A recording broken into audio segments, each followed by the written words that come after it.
What is going on, YouTube? It is Professor Diehard. I am joined here with my good friend Aries Gaming Productions. What's going on, Aries? I feel like it's been a long time since we've actually done a video just you and me. Let me actually look that up. Like it's been a long time. Like I cannot remember the last time we actually did a good video. Not a good video, but no, it's been a long time, bro. It's been like about over 2 weeks. Like maybe like a month. Yeah, oh my gosh. It's literally been like almost a month, yeah. Yeah, about 1 month. Yeah, that's it. Guys, we are here to talk about one of the most surprising games of 2020, Ghost of Tsushima.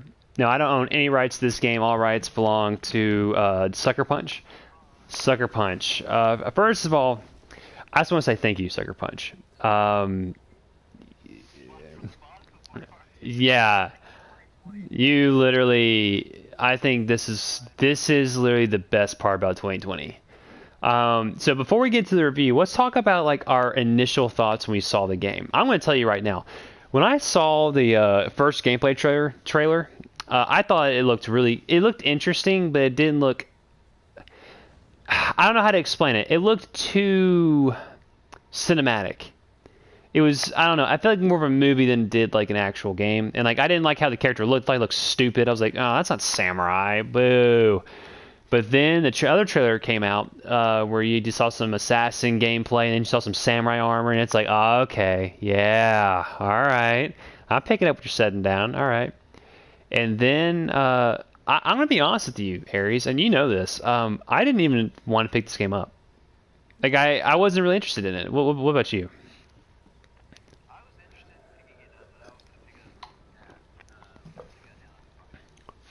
Mm-hmm.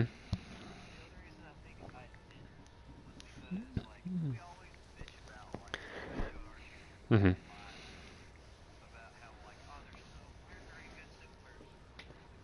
Yeah.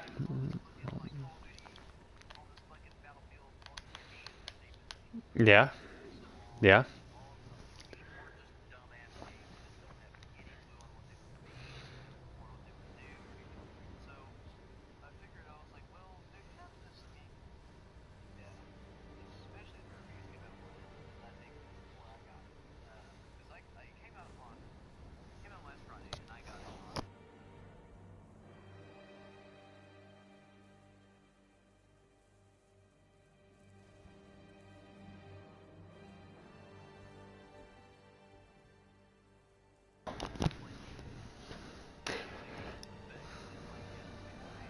Mm-hmm.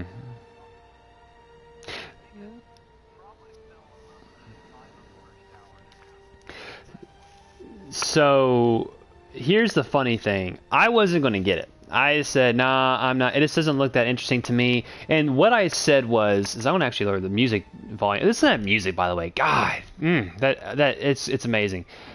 I want to lower that. Just give me a quick second, guys. God, it sounds so loud. Okay, there we go. Um, so I said I was going to get the game, and you know what's funny about it?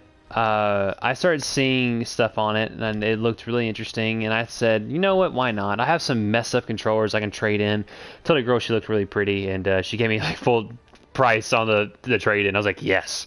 So, and I saw that Aries had got it on PSN. I was like, Aries. I called him. I was like, did you get it? He said, yeah, I said me too. We both busted out laughing because like we at first he was interested in it. I wasn't really because I said it looked just like Assassin's Creed. I feel like this game was yeah. Well, for me, I was tired of it. I was tired of Assassin's Creed. I just played Odyssey. Like I didn't even beat Odyssey. I got so tired of it. It really bored me. It's a cool setting, but like it's not Assassin's Creed. It's not. It's just not. And I'm getting tired of them saying, "Hey, Assassin's Creed," but it's not based on an actual assassin. Like you're not. Like it's weird. Now we're gonna get into that tidbit here in a second, but let me tell you what. I every negative word I initially had with this game, I ate it. I ate everything that I said, because this game is literally one of the most impressive, visually impressive gameplay. Yes, it is. It is, and in terms of the story is fantastic. Jim Sterling did a video on it, talk about how it's a serious game with serious characters. He can fuck off. Like I am so, he's a game critic, and like I feel like he critiques more than he actually gives praise where it actually needs to be.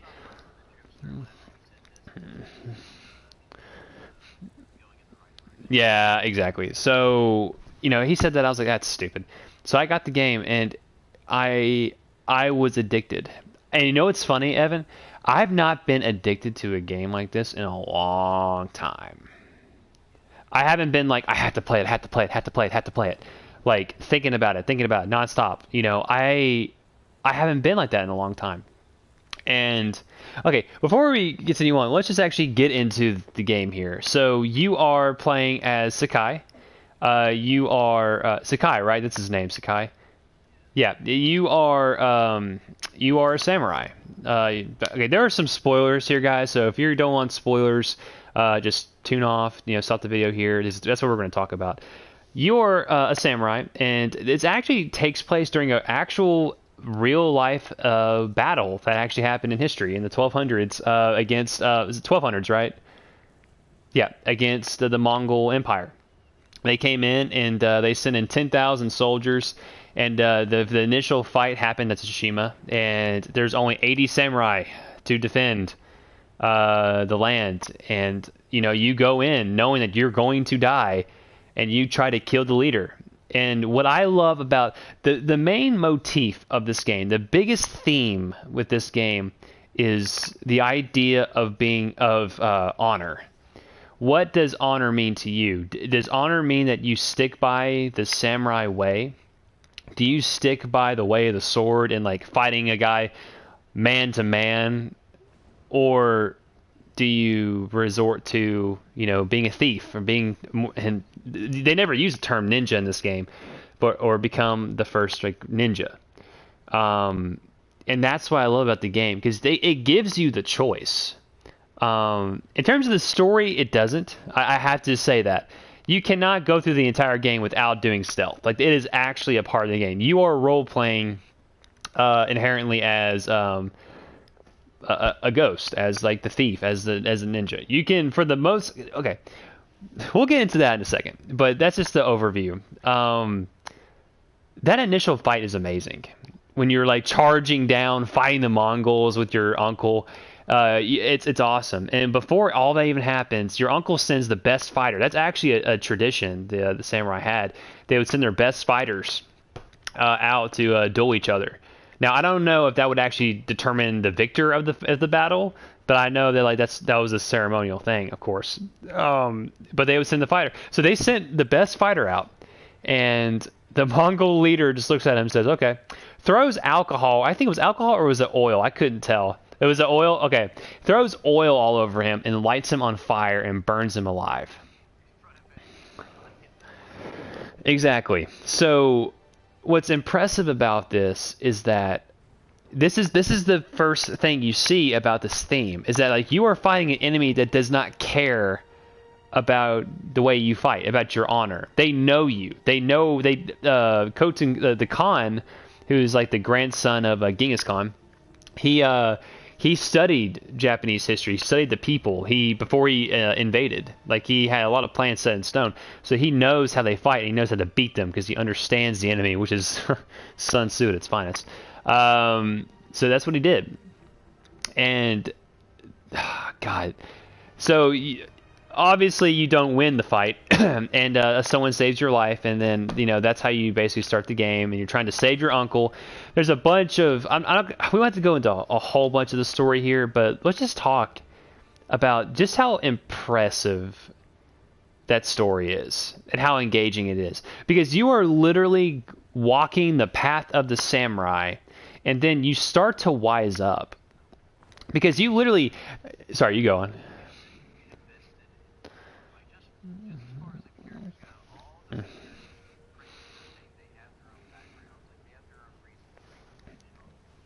Mm-hmm.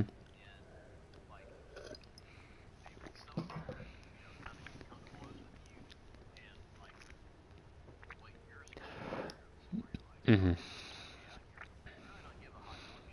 Mm-hmm.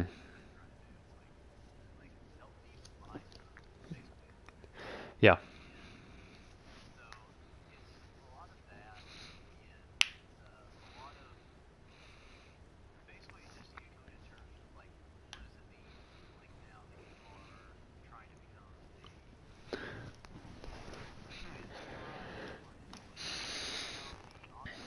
Mm-hmm.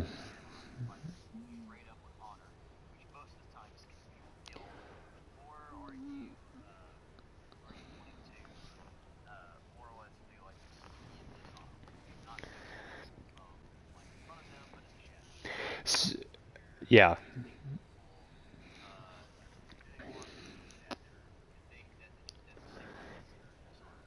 So let me do some comparisons real fast. Aries, did you ever play Odyssey at all? Okay, so I'm not going to use Origins for this example, but I will use Odyssey because as Odyssey, you're playing as a mercenary during the Peloponnesian War, and you actually have the choice whether to like be more of a stealthy guy or be more of like a warrior in terms of the skills you get, in terms of all and different things. And there's different. It's a very big RPG based system. And here's the bad side with that. Like, I mean, if you go up against a guy who's bigger and better than you can't just assassinate and kill him. Like, you can. It's based on like an RPG system where, like, if you're level 5 and he's level 30, you try to stealth kill him, it just won't happen. So it takes away the stealth thing from you because you have to like level up and be near that guy's level. It's not no. So, but the other comparison I want to make here is okay. In that game, you had a choice, whether to be a warrior or to be, or an assassin, basically. The first assassin, technically, in that game. In this game, you are a warrior, and for the story, you become the ghost. So, like, it's forced rather than you have a choice. Now, let me tell you what, though. Act 1 through 2, you are a samurai. Like, you are. Like, that's just who you are. And, like, through Act 1, you definitely are. At the very beginning of the game, like, you're trying to go save your uncle for the very first time. And, like, with broken armor that doesn't offer you any resistance at all, you charge their freaking encampment. And you just, like, go to war. You actually almost beat everybody. Then the Khan comes up and just waxes you. And you're done. Which is also kind of funny. Did you know that if you actually beat him, you can't actually beat him? He has to kill you. You can't actually win the fight, which is a bummer. I thought that was kind of a big bummer, but that's fine. So you lose, and then like that's when you realize because Yuna, the girl who saved you, she's trying to tell you that you can't fight this way, and you're like, no, you're right. We literally cannot fight this way. We are going to lose if we do that. I'm going to die if I keep fighting that way. And what's really cool is as you continue to learn how to be a ninja, or I want to keep using ninja. I'm not going to use ghost because I feel like ninja is the most appropriate word for this. You start. It's actually really cool. This game, in other games, you don't see the conflict of your character like go through. When you go through that change, when you start doing the stealth things. In Assassin's Creed Odyssey, if you want to go from like sneaking and killing to like just killing like up as a warrior, there's no like internal like conflict. It doesn't matter. You can do whatever you want. This game, you actually have an internal conflict where it's like you're being the way of the samurai is like a religion. Like it is everything to you. It's everything you grew up to know and love and cherish and like respect. And then when you're coming across an enemy that literally defies everything that you've believed and what you've grown up believing, with what you grow up believing, is killing people. It's literally killing people. You cannot save people if you go the route of the samurai, because there's missions where like you go and try to save villagers, and like if you get found out, the Mongols will start killing prisoners, and like it's trying to let you know like, hey, and you can still save them, but it's really difficult. It's really difficult. Hunter just said, "Can't help but feel the game would have been better with more super ninja moves like the Rasengan." I'm done. I'm done. But anywho, so like you actually see like this internal conflict is when you start doing that first stealth kill, you have a vision. Your uncle is like, "Jin, we do not fight that way." And then you keep doing it, and like you keep arguing with yourself, saying like, "I'm sorry, Uncle, I won't do it again." Then you do it again, and it's like, "No, we have to do this." Like you see that conflict, and it's really, really awesome. And like your father, who died, like the wind that guides you is like, what? Let me just say, is the most genius mechanic I've ever seen in the game. Like, we'll just talk about that. These people, Sucker Punch, I'm gonna clap for you right now. Because you literally came up with, like, you literally defeated UI in games. You reinvented it. You made the world its own compass without having to have a compass, without knowing where to go. Just follow the wind. It's genius because you'll be going through this world. And, like, you know, as you're looking at this main screen right here, you can see the wind blowing a certain way. Wherever the wind blows is where your next mission is. So like you don't worry about looking at a map or seeing where you're going if you're missing something. You're literally just going to your mission, and it's so smooth, and it makes you actually care about the world. I have not played an open world game to date now, except this game obviously, that I have actually cared about the open world. Every open world game I've ever played has been like, okay, let me get to this point to the next point. I don't care about what I have to do. Let me ride as fast as I can to get to the place I want to get to, and boom, we're good. I would argue that this world is even a million times better than Red Dead Redemption 2's. Because it serves to like, you're trying to get to one place to another.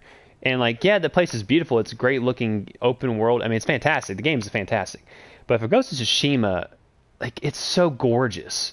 The different colors of the trees and the leaves and the grasses and the plant life.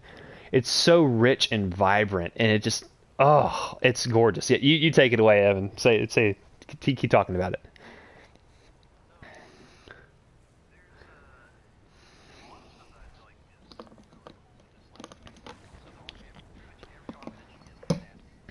Yes. Yeah. But if you wear it, you're a traitor. Just saying. Yeah. To the motherland.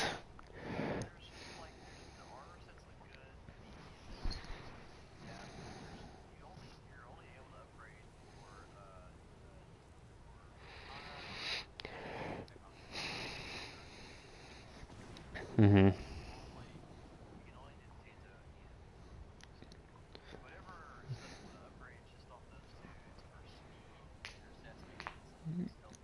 Yep. Tonto. Yep.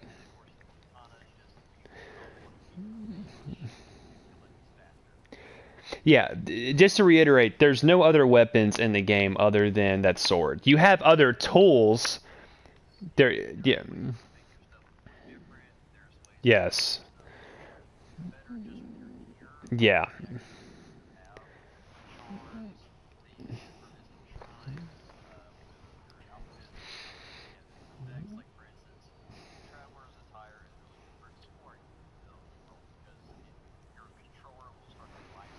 Yep. Yep.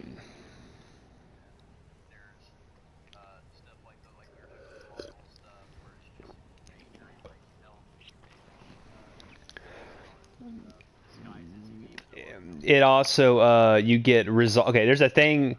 There's a thing called resolve where resolve is basically yeah, it's like it's a circle, and the more like parries you do, depending on if you unlock that or not, the more kills you do and killing enemies, your resolve increases. So if you ever get like low in health, you can press down the D-pad, you can get health back. You just basically go and like you screw all that. You may have been stabbed a few times, but like just punching yourself in the chest and going gives you health back, and it's actually kind of cool. I like it because you push through. That's what the game's about, is like pushing through an insurmountable it's pushing against an insurmountable force, and like, it's awesome.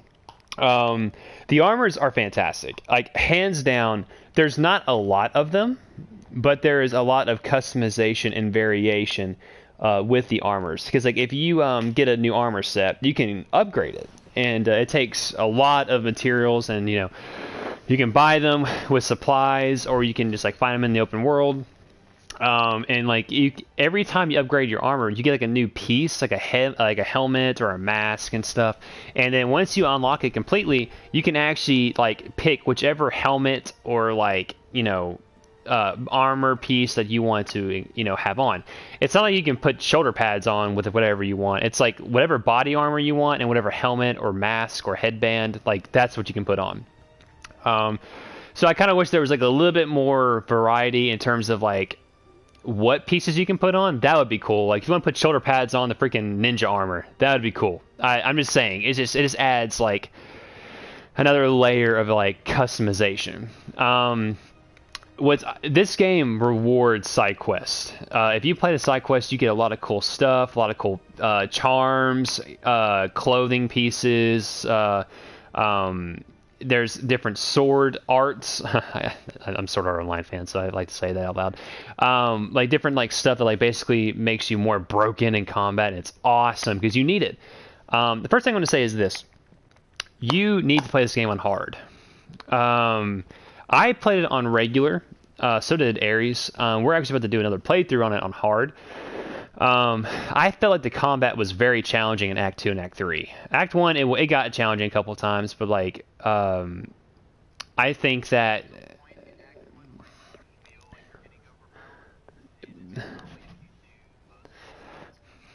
Yeah.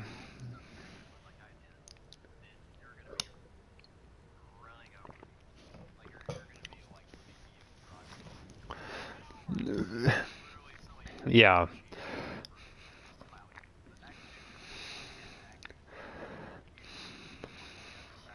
Mm-hmm.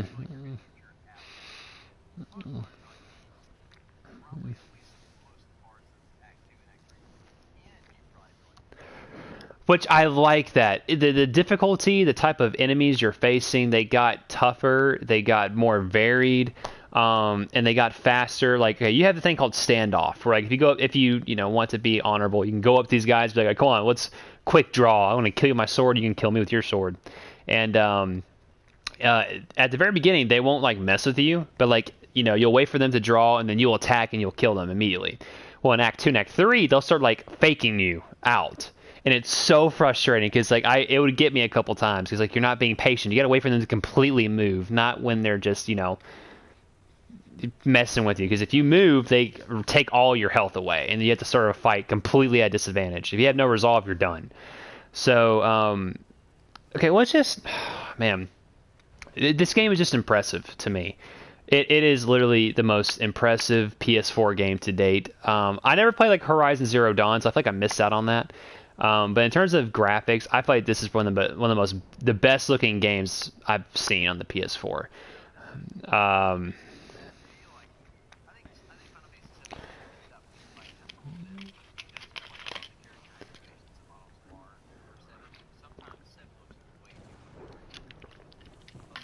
I can understand that. Yeah.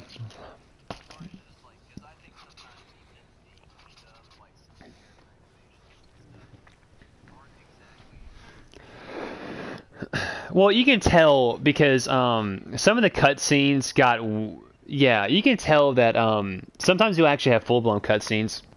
Other times you'll have like a wide shot of people talking, and like it looked like they kind of gypped on the effort there a little bit. It didn't bother me that much, but then like you start to realize just how much that's the overall, you notice they do that more than actually have cutscenes. Which kind of sucks because I wish they would do more like Final Fantasy VII, where like they actually go up to the individual person's face, they actually have a good cutscene, and it wasn't like that all the time. But I feel like Final Fantasy VII did that better than what Tsushima did. So I will give that to you. Still an impressive game. I think in terms of it, the best Final Fantasy VII is not an open world game. It's more of like area based game, like area. Yeah, but it's not like open world it's not open world like this game is. And I think that in terms of open world games, this is the most appealing to me. Like it's the first open world game I've actually played that I actually cared about stopping and looking around and just being in awe of like what I was looking at. Like people, I've been seeing a lot of reviewers say that, and I was like, ah, it's stupid. I feel like everyone says that. No, this game, you literally do that. If you're not doing that, you're not playing it. Photo mode, awesome. You want to write a haiku? Do it. Write haikus. But biggest negative thing I have to say though, whoever said, let's make a bunch of headbands after doing all the haikus. Like, okay, guys, stop with the headbands. I feel like there's different mini games you can do, like cutting the bamboo, and like that improves your resolve. Finding the fox shrines, which I love the fox. I like to pet them.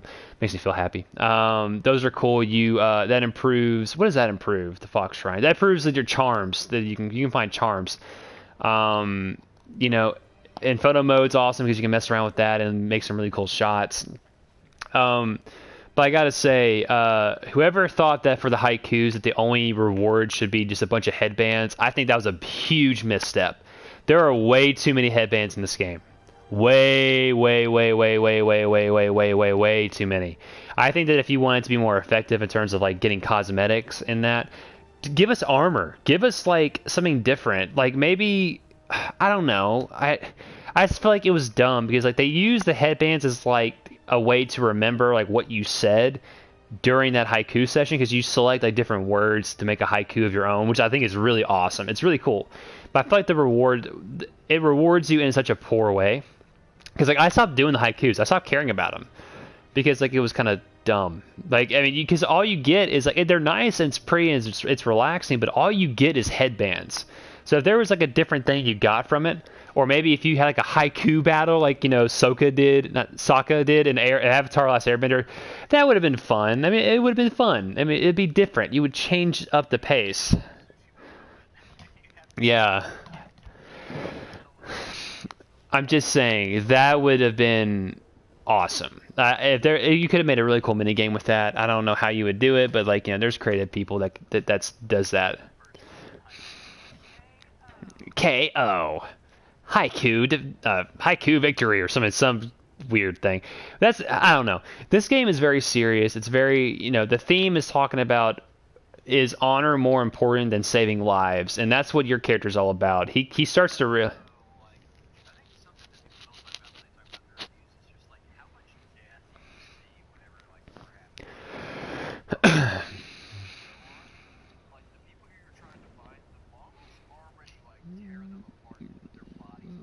yeah, they don't care. I mean, the Mongols in history, they would like literally grab the people and then like tie them up on their boats and like yeah.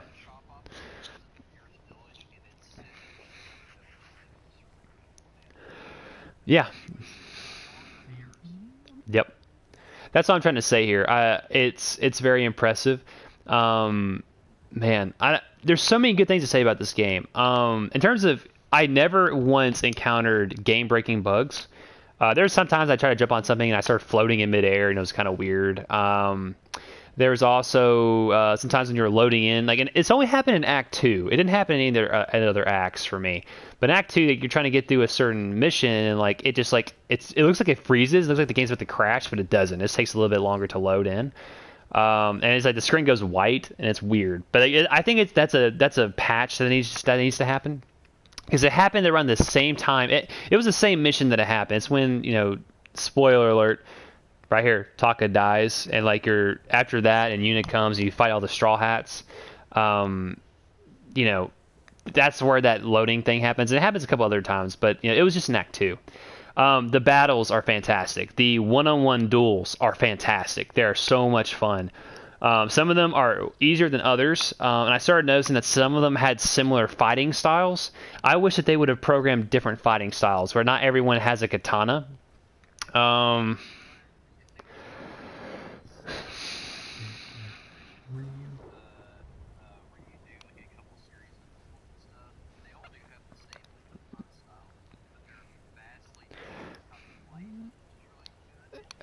I will. I kind of have to argue.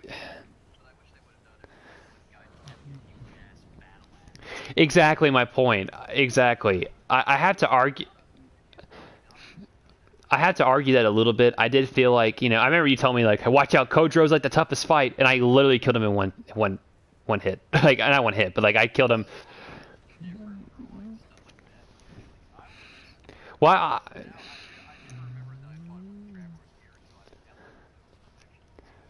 Well, I fought him with the ghost armor. That doesn't have any protection. Like what I'm trying to say is like I did not do those missions till like after I was already in Act 3. So I already saw some like really tough duels before that. Or yeah, so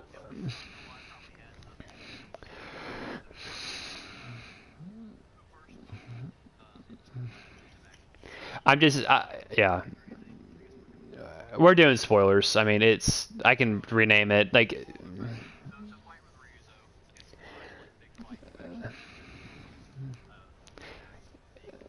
it's it's good. It's a good fight.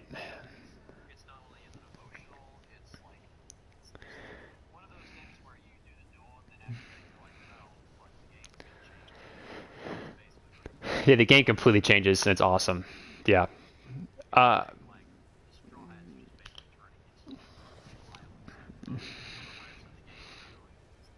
yeah, you're going up against other people with katanas. It's awesome. They are a pain in the rear to do standoffs on. God, they are so good.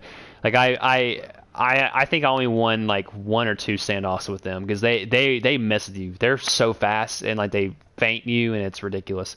I will have to say though, if you fight Ryuzo and then do like the six duelists you have to fight, you can easily tell like everything is the same. It's very similar. I don't think, yeah, they're kind of different areas, but they're not that different because like I started picking it up.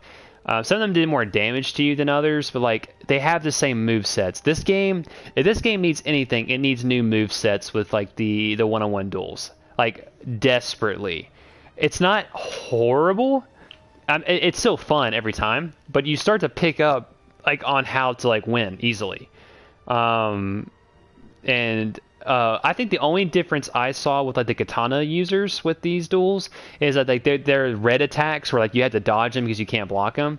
Some of them will have like a follow up, and that's really it. Like they're very similar. Like if you go back and play through it again, because we're going to play through hard mode again, I think you'll see how similar they really are once you do it again. Because like I was noticing it really bad. Like except for the Khan, like he uses a spear and that's different. I feel like the Khan and the other Mongol leader with the shield and the sword, that's the only like different. Like that's the only time it's really different. Every other duel is with katanas. That's it. So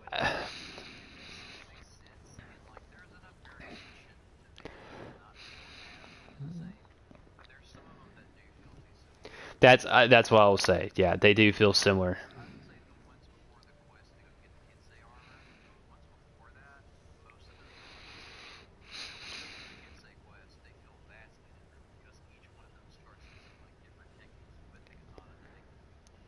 You see, that's what I'm talking about. That's why I'm saying that they.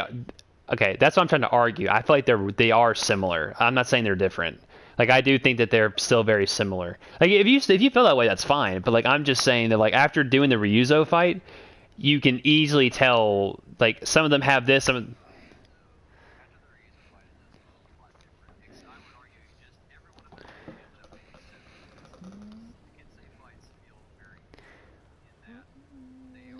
Well, Ryuzo uses all their moves.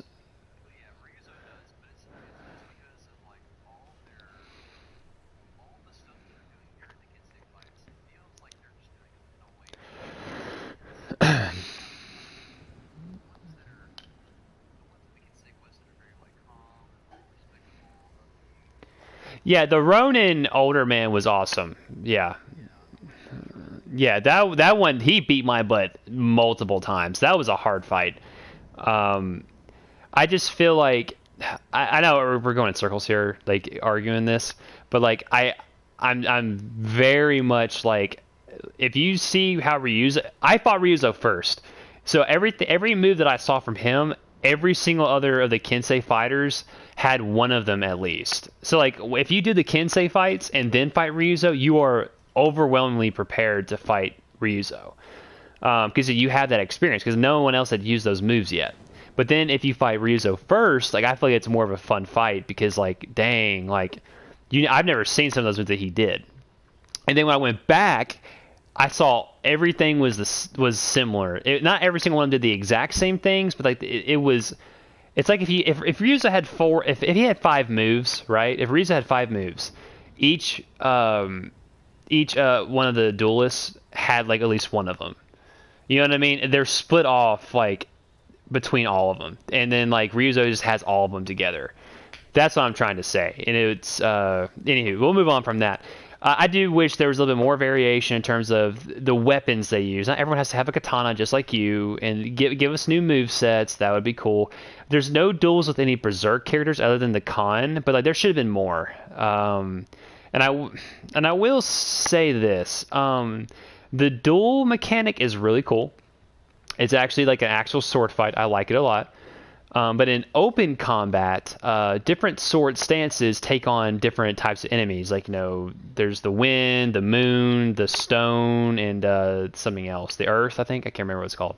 And each one corresponds to a certain weapon type. Like, you use this stance for the spear. You use this stance for a shield user. This one for the berserker. This one for, like, a regular swordsman. But, like, there's no point in using different sword stances in the game. But there is. I'll eat my words there a little bit. Sometimes there is, but like you can't actually break someone's guard in a duel. Like which I think that works because like you're trying to make it like a one-on-one honorable duel. Like you're both equally like the same skill. You're not going to overpower him through like different stances. I like that.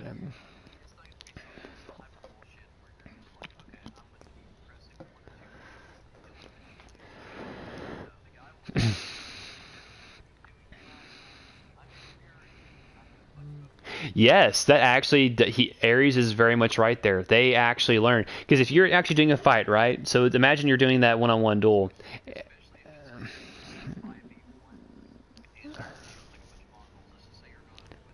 Hmm.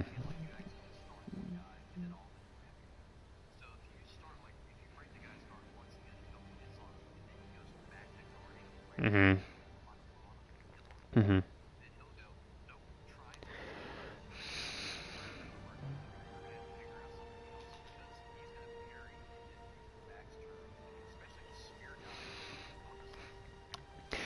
That is, you are correct. I'm just remembering all that. That is true. You're going up against a shield user and you're spamming triangle to break his guard. Like there are times that he'll just like parry you and then like he'll go after you again.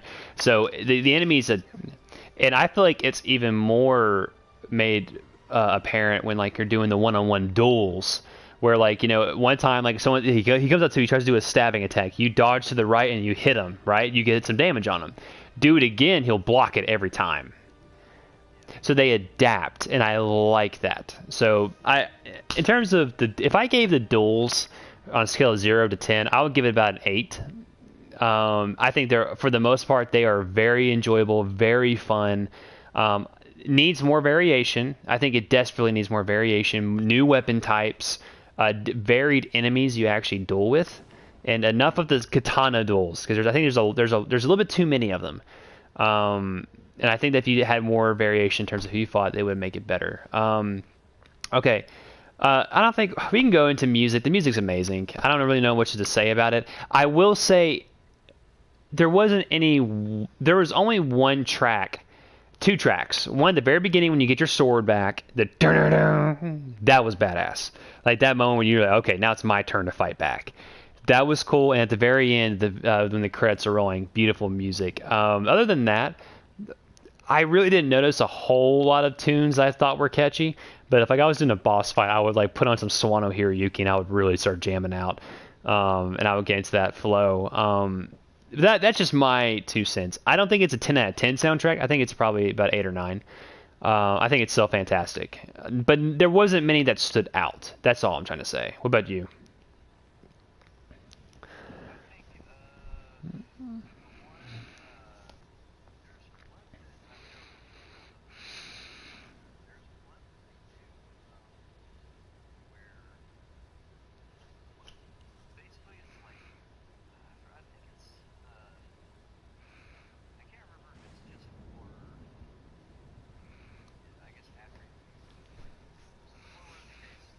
Yeah, we're doing sports. Keep going.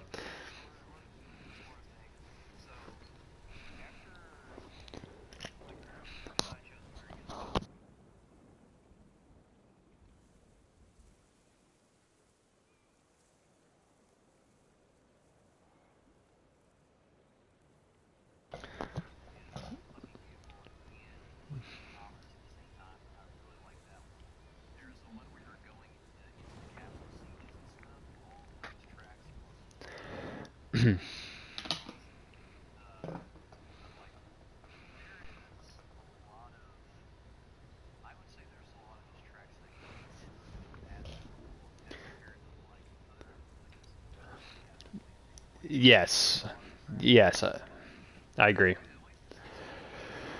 I mean, it's not like you're going to hear some Sawano Hiroyuki. I wish. Okay, I'm just saying, if Sawano Hiroyuki did the music soundtrack for this, I think this game would have taken on a completely different mood. Yeah, literally. I'm not even kidding. I get what they're trying to go for. It's going. It's like it's the music of the time, and a Sawano at its end. Yeah, I hear Yuki at a 20. Yeah. So I think the biggest discussion that Aries and I have had this back and forth, and let's actually talk about the theme of the game. Now, here's the question that it poses, and we talked about this again on our own, but now I'm actually kind of going to talk about it on the stream, and I'll throw my thoughts on it, and then you can give me your thoughts, and we can have rebuttals. I think that so the game is talking about is it worth losing your honor and losing it's basically being the way a samurai is a faith. It literally is it teaches you to manage your emotions and to think clearly and to destroy the enemy and follow these strict guidelines, right? And it's based on honor. But what happens when that's not enough to save the people around you? When the enemy is so insurmountable that they're killing people left and right, and you literally handicap yourself based on this old. I mean, this is in the 1200s, so I can't really say it's dated. It's dated to my knowledge, to me right now in this present day. It's not applicable to us, but at that point, is it worth to cast it aside to become something new?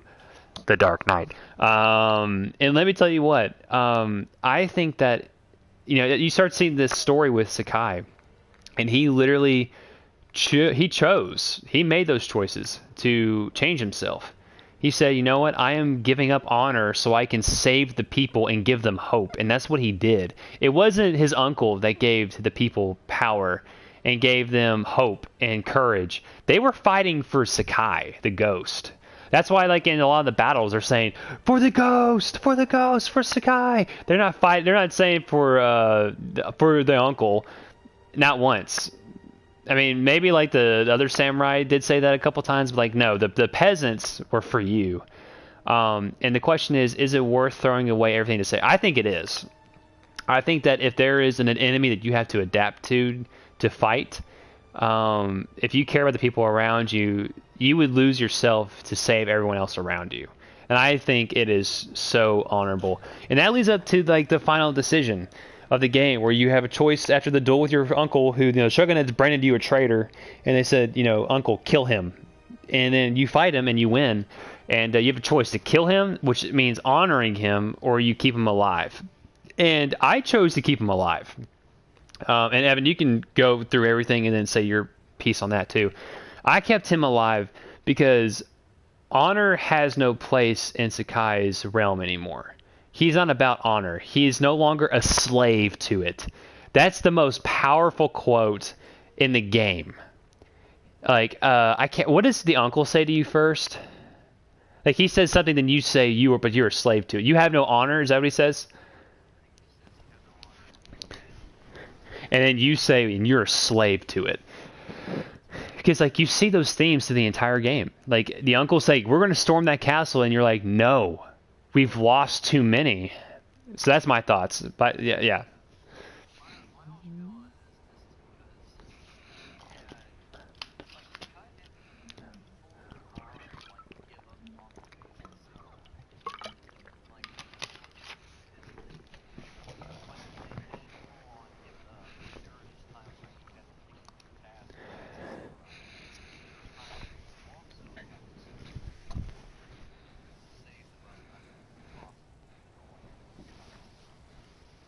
Yeah.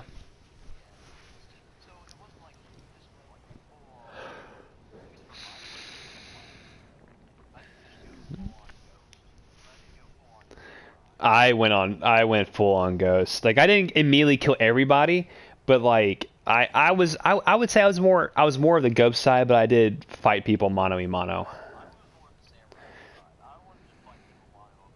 Okay.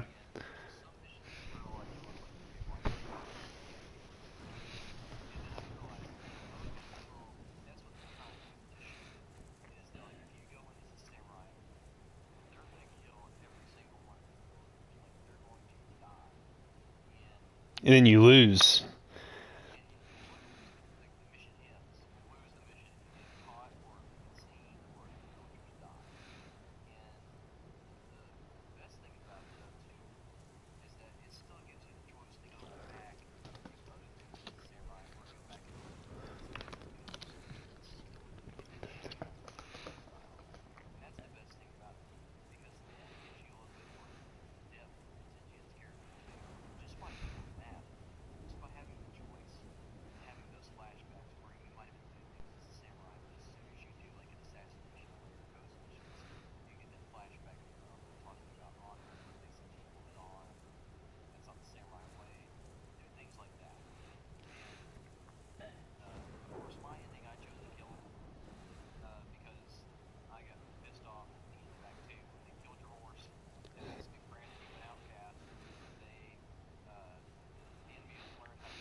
Mm-hmm.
Hmm.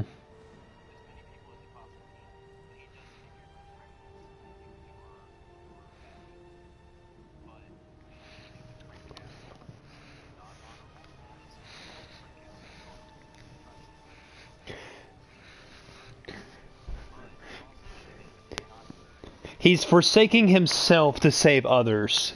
Like that's why he does it. He's doing the thing that no one else can because the system is designed to keep criminals alive, put them in jail, and only sometimes they'll like get the death sentence, and but like he says, no, I'm going to take it in my own hands to save the people around me, and that's what I think emulates to this game. I kept him alive because I felt like that you don't have honor anymore, and like your uncle is your last bit of family. That's all you have left.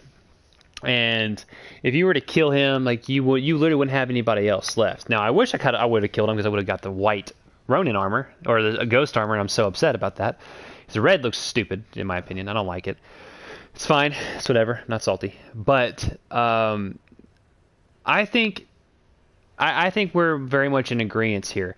The one thing think the game is very misleading on, however, is the trailer basically showed you to say that you have a choice with which path to go.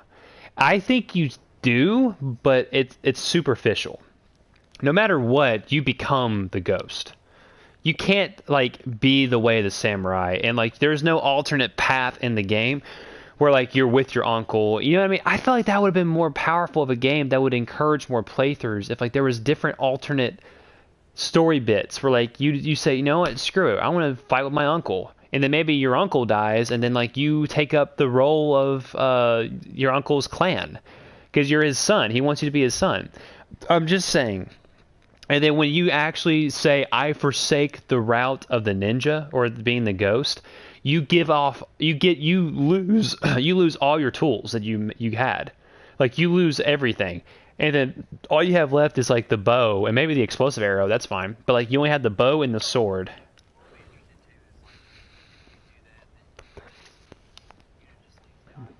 Or she becomes a ghost and you have to hunt her down and kill her.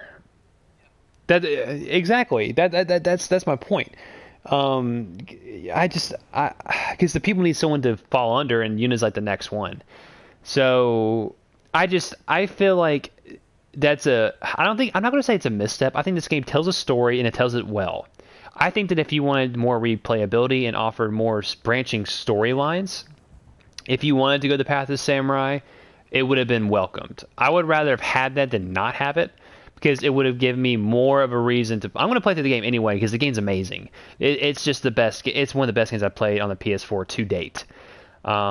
It just is. I'm sorry. Like I will say this. If you play this game, you're basically playing a combination of like Red Dead, you're playing a combination of Witcher 3. This game feels more like Witcher 3 than anything, without the magic and all the other BS, and all the fantasy elements. But this game is worth it. This game is worth $65. I would say it's worth $80. This is by far one of the best single player games out there. If you are into Japanese history, it's awesome. I grew up on Japanese history, love it till Kingdom Come. Last Samurai is one of my favorite movies of all time. People that don't like that movie, that's fine. I don't care. I just like what it represented. I thought it was awesome. I think it really showed the samurai and the Japanese in a very good light. And it really does hit on some important history bits. Maybe not completely historical, but like it's still cool because like with the Last Samurai, it's like, well, the Shogunate still they did use guns because it's the Last Samurai. Like we don't use guns. They're savages with bows and arrows. Well, they did use bows and arrows, but they also did use guns, and they used guns during the Sengoku period with Nobunaga Oda being the first one to really do it. If I remember correctly, it was Nobunaga Oda. So, you know, what I want now. Okay, before we go into what we want for the future, let's actually give our actual score in the game.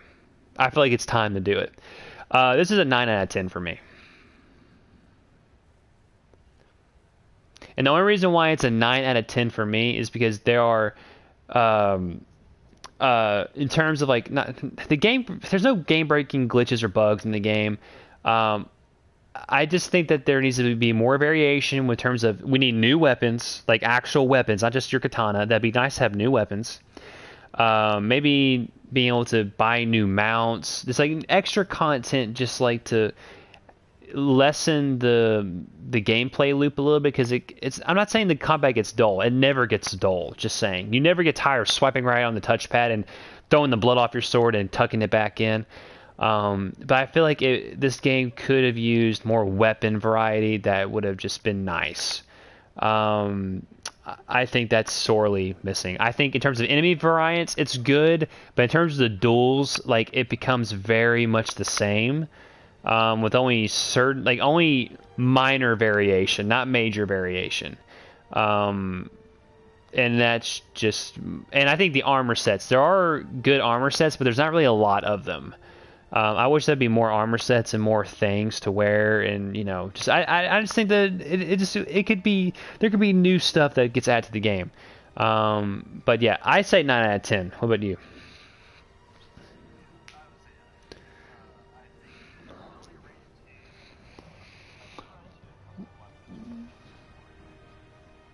Mm-hmm.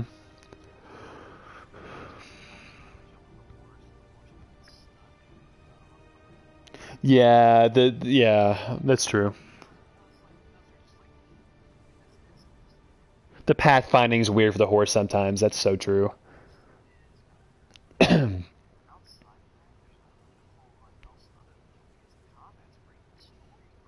Yep.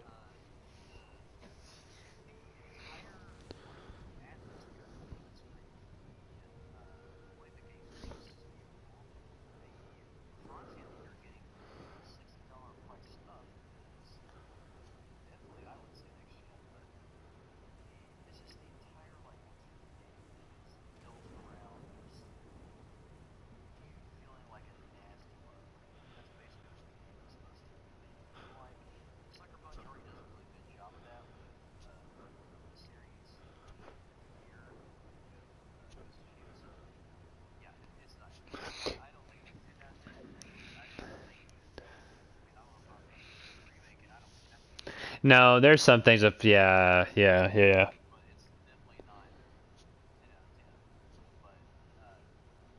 Do you do you agree with like the lack of weapons in the game?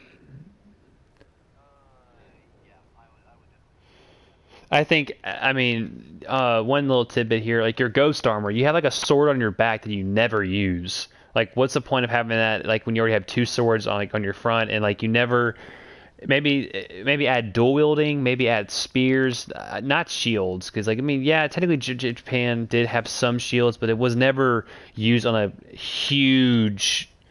They're not known for their shields. Like that's just we can argue that later, but I just feel like that maybe shuriken, maybe like actually being able to use kunai as weapons. You know what I mean? Like small little knives, like dual small swords. I just think that the game sorely needs like more weapons. That's just I think that's a huge because like as you go through the game, it's a long game. I don't even know how long my playthrough is. Let me actually load at my game here. Um, do you want to save your current progress? What are you talking about? That's weird. It doesn't even tell me how long I played the game, which I don't like. There should be some way you can check that. But I would say this game was like 40 hours. I don't. How long do you think did you play it for?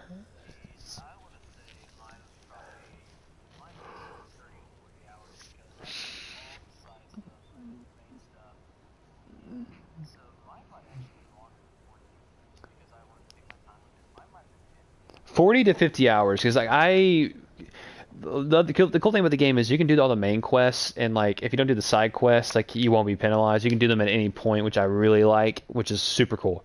I feel like that gave me freedom to like not have to worry about doing everything.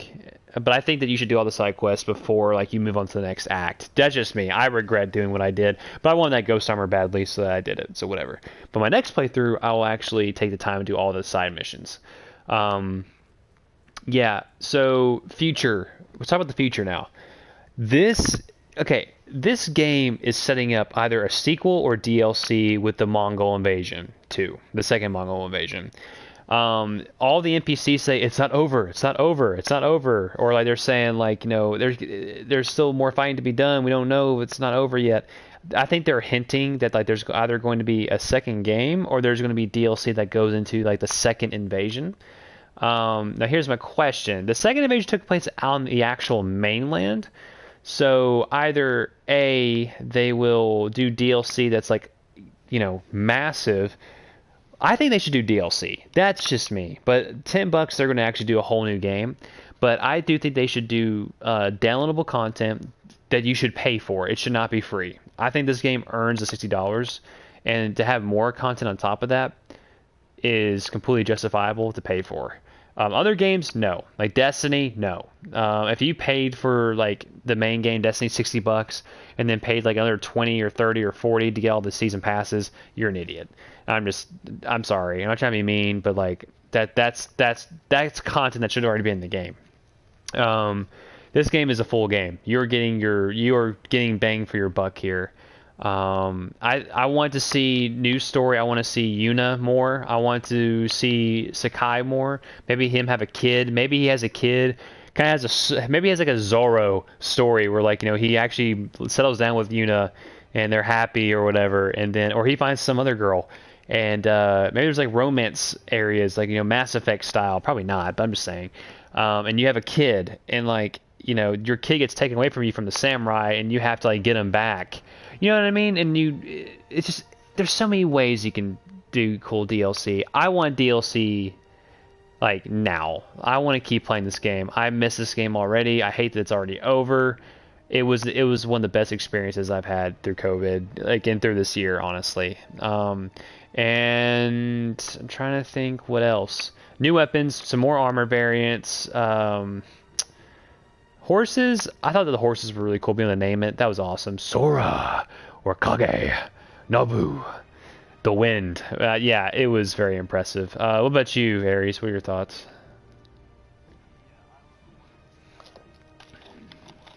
Yes, new game plus, please, please.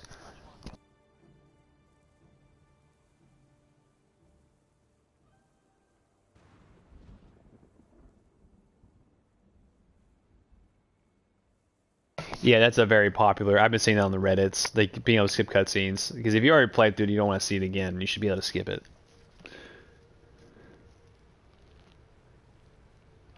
So now I'm actually going to go re-download Final Fantasy VII and actually finish the damn game. I'm inspired by it now because I know Aries been wanting to talk to me about it. Maybe do a discussion over it. I can't say that. Um,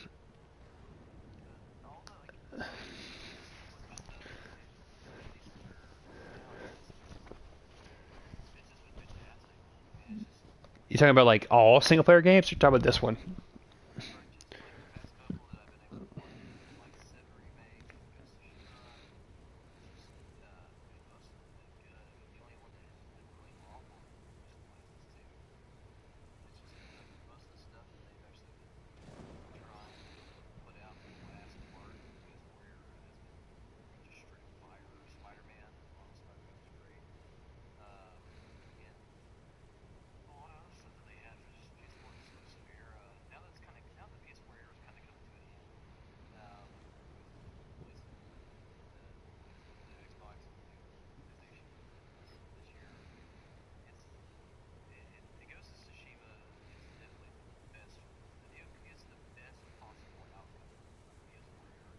Hmm.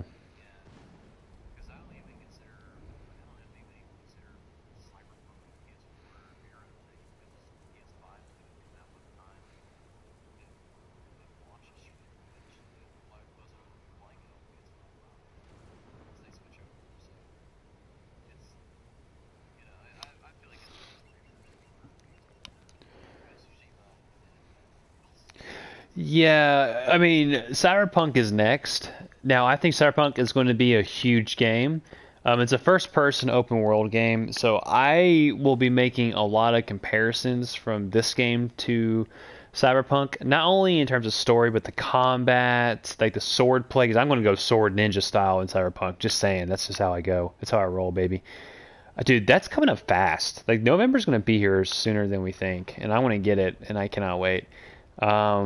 There's also other games I'm really excited for. Actually, not really. There's not really a whole lot. I was not like I was kind of excited for this game, but like I wasn't really. But like I'm glad I played it because it's so great. I can't really think of anything else to talk about. It's already been an hour.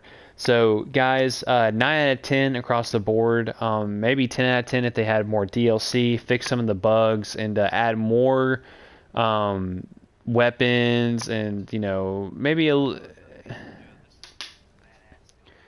this is literally a badass. So if you're not going to play this game, also please love a god ignore the SJWs who are coming after this game and Sucker Punch. Cancel them. They're stupid.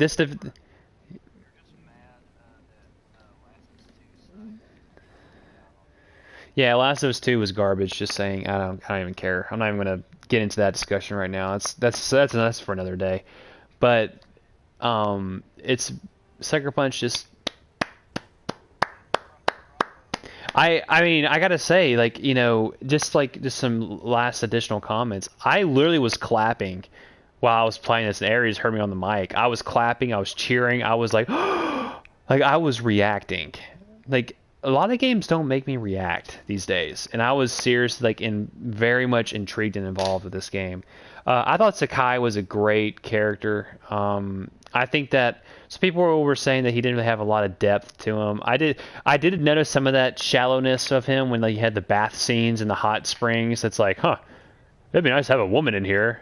It's like, who cares? That's stupid thoughts. Some of those thoughts were kind of dumb. I thought that they should have done a little bit different. Some of the hot spring sessions, like some of the words were kind of dumb, but like, it wasn't a big deal. It was weird. Like it was just weird. But anyway, what were you about to say?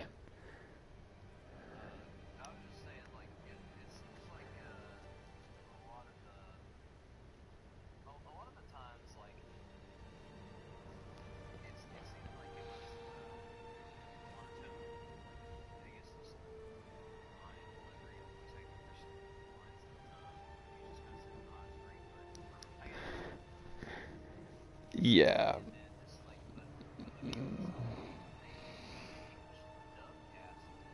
an amazing job.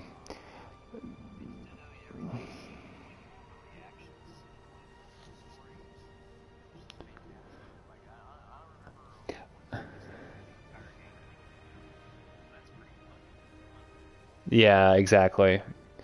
I didn't think one time Kenji maybe, but like Kenji is like a weird drunk, like weird guy. He's supposed to be like that. I'm going I for the hard mode I am going to do it on Japanese though for my second playthrough just because I want to experience that. The reason why I did English was because the yeah,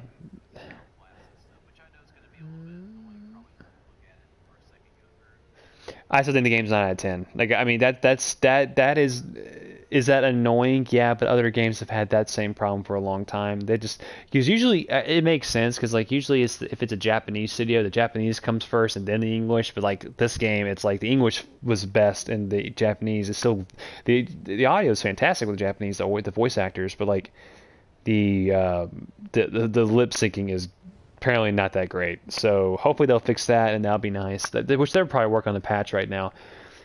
New weapons, new game plus, give us DLC, give us new armors. I'll pay money for it, even if it's like weird, like out of like give me cyber ninja armor and literally I'll probably cry myself to sleep. Like I mean, yeah, it's because like I give us something a little bit weird, I'd be okay with it.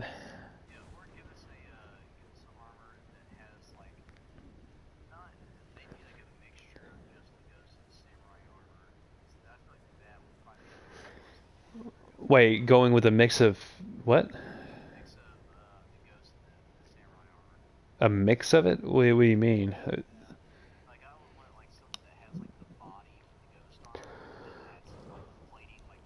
Oh, like a heavy armored stealth boy. Yeah, okay.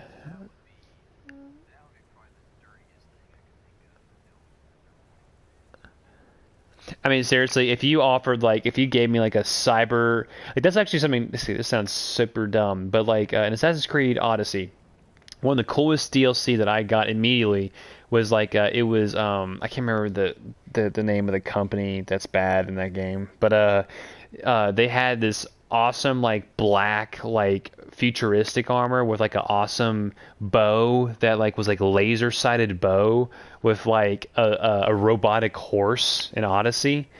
Coolest shit I've ever seen, and it looked awesome, and it didn't fit at all, but I didn't care because it's just cool. Like, do that. I'd be okay with content like that. It doesn't have to be completely realistic. You know what I mean? You can add some fun stuff. I'd be okay with that. Um, but anywho, guys, that's all I have to really say. Aries, do you have anything else you want to say, bud? I think we did this game some justice. I really think we did. I'm pleased with this video. All right, guys. Well, thank you guys so much for tuning in. If you like this, please leave a like, comment, and subscribe. Also check out Aries Gaming Productions. He has his own YouTube channel where he goes into a lot of awesome stuff. What's some things you've been into here recently on your channel?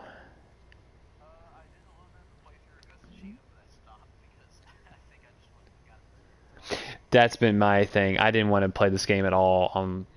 Yeah.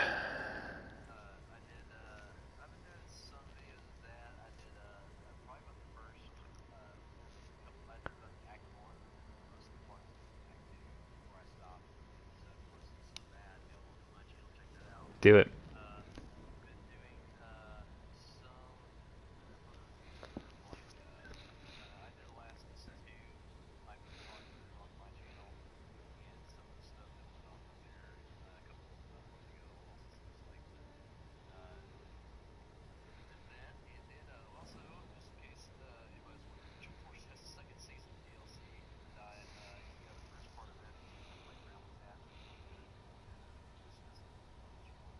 Nice.